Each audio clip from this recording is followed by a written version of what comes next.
Hey friends, if you wish to fix Microsoft Store error code 0x80073d12, then please watch this video. I will guide you through the procedure. So, the first solution will be to update Windows. Right click on the Start button and select Settings from the menu. Go to the Windows Update tab on the list on the left hand side and click on Check for Updates in the right pane. The next solution is to reset the Microsoft Store cache. Press the Windows key and the R key together to open the Run window. Type the command ws reset and hit enter.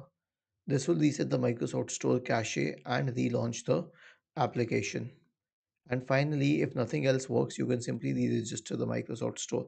So we have a command for you. All you need to do is search for PowerShell in the Windows search bar and click on Run as Administrator in the right pane to open the elevated PowerShell window.